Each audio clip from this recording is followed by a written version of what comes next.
even think of getting in a tussle with little bitty teenage Negroes in Oakland. Why, if we did? They are saying they would bring you down to your level and they would beat you with experience. See the little bitty niggas? They little bitty. But if you get down there with them, they got more experience with you with being small than you have with being little. Because certain things you just can't do.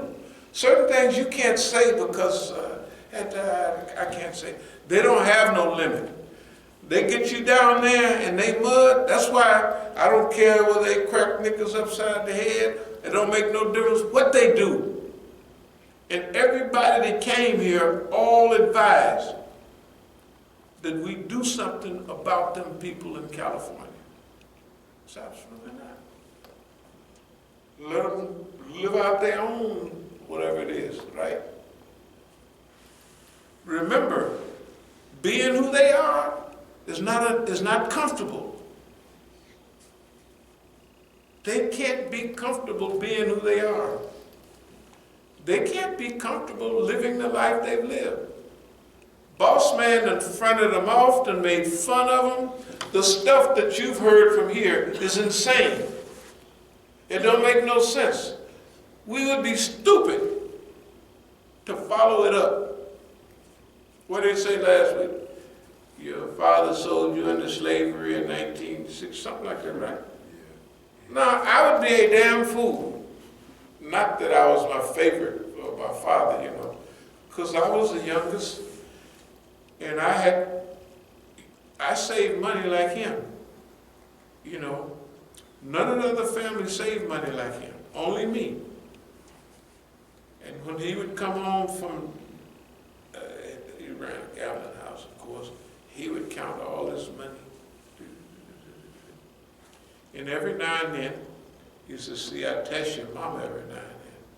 He said, I'll throw a $5 bill over the table and see if anybody will turn it in. They don't never, so he was teaching me about money.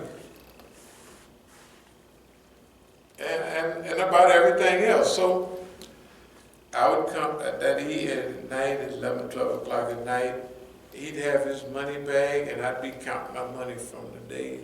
And you talking about father and son who wasn't saying a word, but he was happy. Said, look at this boy here. And we counting our money, counting, laying it out, rubber bands. He was happy.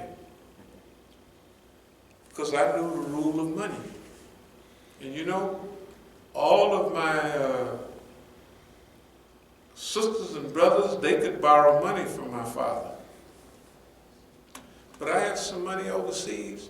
I said, Daddy, can I get a few $1,000? I just want to go over. When I got out of prison, he said, nope.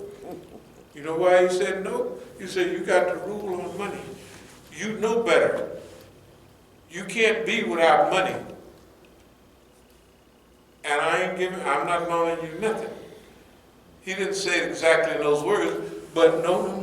Of course, I just hustled it up and I went on over and went to a vault and got the money. Sometime I'd go to dig up something and, oh, it's still here. I wouldn't say it, but that was. So, no, what did she say? She said, and Bob Hoffman bought you some stuff like that. Bob Hoffman was my tailor, a Jewish tailor. Everybody knew it, didn't they? Okay, suppose I wanted to prove to people that they was wrong. I would be stupid as they is. They would be setting the agenda. I just use it here for harassment, to say this is what these people, this is what they don't make no sense. And we would never follow any idiocy that didn't, so we'll keep exploring. The United States, with this weakening economy, will lose the ability to sanction other people. Because when you get, if you're strong, you can sanction other people. People are scared to go against you. But suppose you get broker than everybody else is, right? Then you can't sanction nobody. That's why I'm telling you, the stuff that we're dealing with is so treacherous and so big and important that what it is, we're going to make everything they do obsolete. No, we're not going to make. We already have made. Everything they do is obsolete with us. Why? When I don't run around, don't watch us, don't listen to us, don't do that. That's old stuff.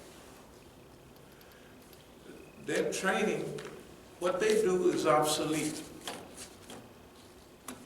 Why? Because we make it obsolete. Because we've evolved beyond what they can deal with. So our behavior makes their behavior obsolete. What the Negroes do in Oakland is obsolete. It don't work on us. It's like when we want to have a laugh, we say, boy, look at what they say. Then we have a laugh. It's hilarious. But other people, I was listening to Kathleen Cleaver the other night, and she was, might have been even last night, on one of the Black History. She was saying about what they did to the Panther Party and some things. And she was talking about they watched us openly. They did this and they did that. Of course they watched them openly. They watched them openly and they watched them secretly. Openly means you get paranoid. Man, the police is watching. Very few people get past that. Simple, the police is watching. We've flown, we are decades past that. We left that behind 35 years ago. And when we left it behind, it wasn't, we were afraid of that. We were mad because they was doing it. But we left that behind back in the late 70s. Because we had learned all of that. So we left it way behind. Up until the 80s, we would be angry at what they was doing. You know, we were angry at what they was doing to my sons. We was angry. I know my sons did good for about 15 years, you know, at least. Under that pressure. But the oldest one, they just let him build up a little money. He'd get his new car with his little rims. You know, every car in California, they had rims and all that. Then they'd go to jail. He did that 3 or 4 times in a row. And all the time the police was telling him, this is your father's fault. Because even when they was kids, the police would say, don't tell your father what we did. You know, the probation officers, all of them would say, don't tell your father we did this and we did that. Right? Can you imagine that when they was on their bicycles, you know, like 10 years old, the oldest would be 10. They'd be 8, and they'd be, my youngest son would be 6, 7. They'd be out on their bikes. You know, in neighborhoods, all the kids would play, they'd be on that. And the police would say, when they take their names down, what the hell is the police doing taking kids' names down 6 and 7, 8, 9 years old? Why? Why are they doing that? All future reference. They get to my name. Reams. Your father Clarence Reams? Yes. We're going to get him. We're going to do this. We're going to do that. They done heard that all their life. Right? And the police never got me for nothing. When I came back here, I turned myself in to do my time, to finish my case. After I've been all over the world, and that's the time when I studied this paranoia and all that. Because the first go round, the Negroes would be 100% paranoid. Man, police, you know, this is back in 70, 71, 72. But by the time we done went through that whole period, we clean as a whistle. So by the time the 80s come and we open the Masjid in 80, we're angry when the police use that stuff. We're angry at them for using that stuff. And then the thing about your children, I told them, I said, hey man, they using the same thing on y'all kids that they use on the Soviet Union. They didn't believe it, you know. I was sitting there and I said, okay, I can't stop. I said, the only way you're gonna get through this is you live like me, which, can you imagine running in the hills every day, lifting weights, eating a certain diet, you know what I mean, living hey man, praying all day long and all that. They can't do it. So I said, that's it. But you know what? They sent them to jail over and over again because I remember in 83, they was there at the Masjid with me and they was young, 13, 17, stuff like that. But they could pick up on everything. They said, Dad, so-and-so's a B-word person and he's funny. I said, that's right. Got that right. You know. They had their own system. That means I had a support mechanism inside that's tied to me. They got rid of them. Every time they come on, every time we try to take them on the road, if we talk to them in the masjid, yeah, I'm going to get y'all on the road.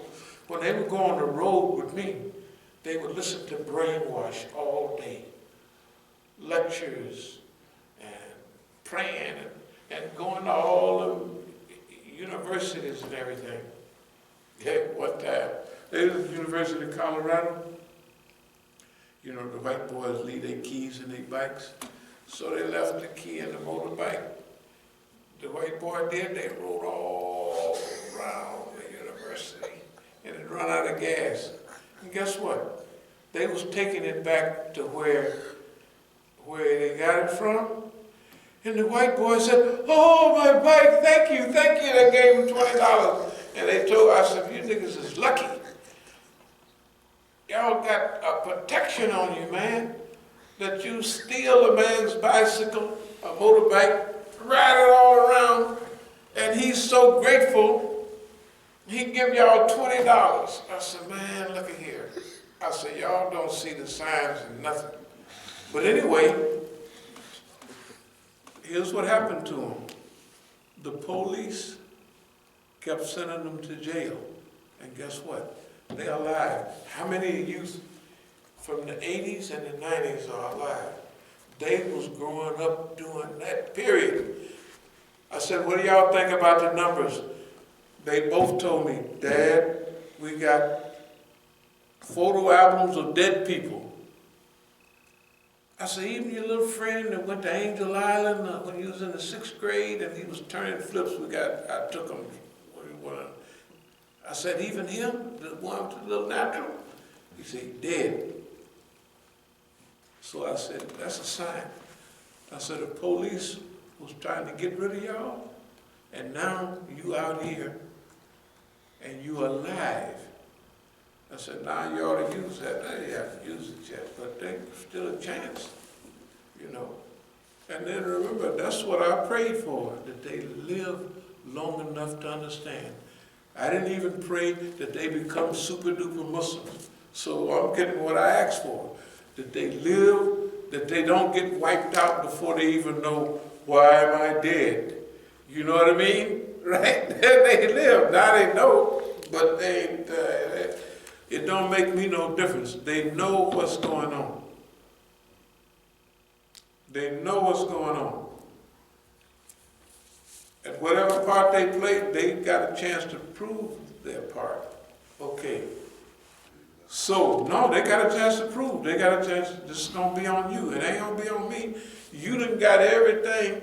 I'm telling you, it's not only that thing, it's like I done had this experience 9 or 10 times.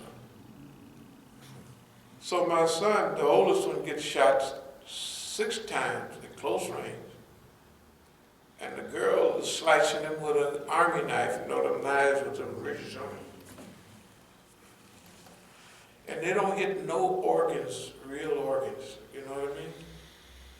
And he get a little stiff every now and then. I said, well, what happened? I said, did they take any yellow tape? No yellow tape. I said, did they take any evidence? No evidence. I said, did they question you about this? No question.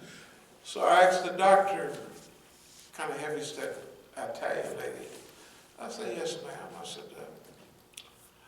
just all in passing, not like I'm interrogating. So by the way, the bullets, no, just throw them away. So, no ballistics, huh? No. That's against the law, right? If you take bullets out of somebody, you take bullets out of the wall, right? If they got casings, if it's shootings, remember, all them shootings, they got to pick up all the casings. Nothing. I say, so you don't get no sign, you don't get no signals. I think I did it several times. Say, I said, you didn't get no signal from that. The other time was he's up on the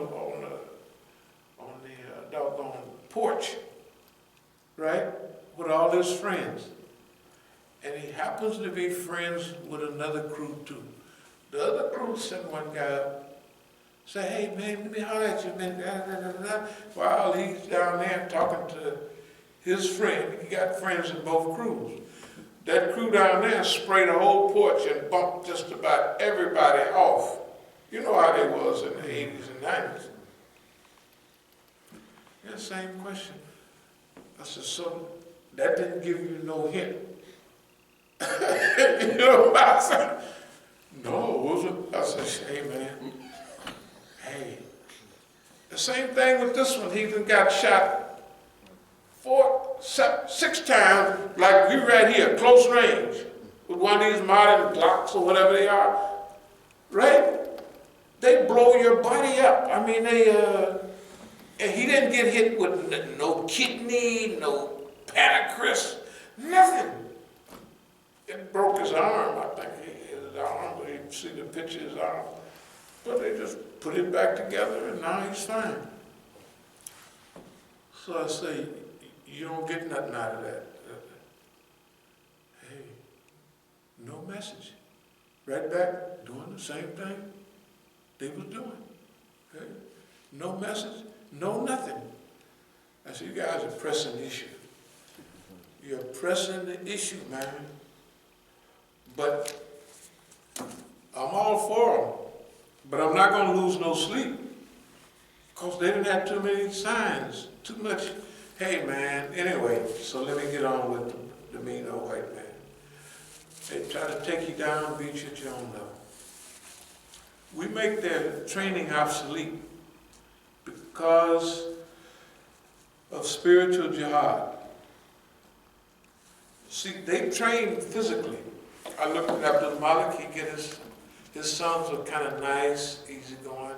So he'd take them to the boxing gym. So when they go into high school, because they went to the Muslim school, everybody's friendly. Now they go into high school, he put them in the gym to learn how to fight. No ethics.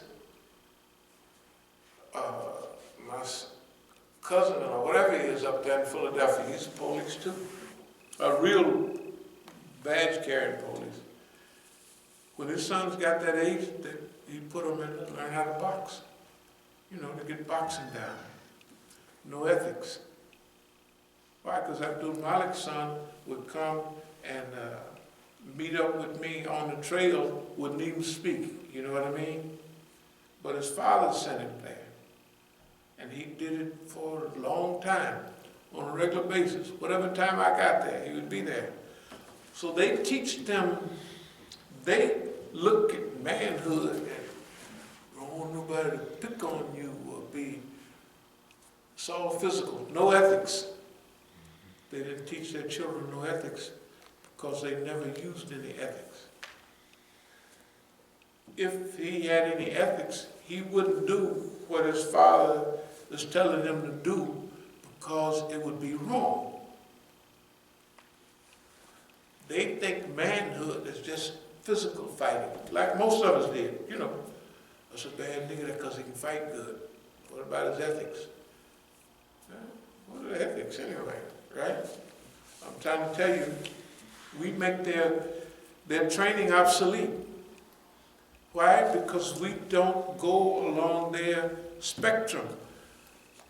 Spiritual jihad in Oakland, it finishes off everything, right? Because it's a spiritual jihad. They don't have no training in spiritualism. None. None of them do. Why do they have none? Because they wouldn't be doing none of the things they're doing. If anybody has spiritual training, they wouldn't call here and say the stuff they say, right? They have no spiritual training, no ethics. If they had any spiritual training or ethics, they wouldn't tackle a senior citizen. And, you know, the way they was whacking the brother, I could have passed away. You know, they could have did brain damage. They did some brain damage because evidently, I mean, the white man down here fixed it, but he screwed all kind of other stuff in there, right? I mean, I can tell because, remember I said, if they ever, my criterion for right and wrong is if they ever, if I am ever encouraged from inside here to do anything unethical. I've been having unethical dreams every other night, almost. Then when I get up and wake up consciously, no more. That means that they have some mechanism, right? To ease me toward something unethical. And we ain't gonna do it.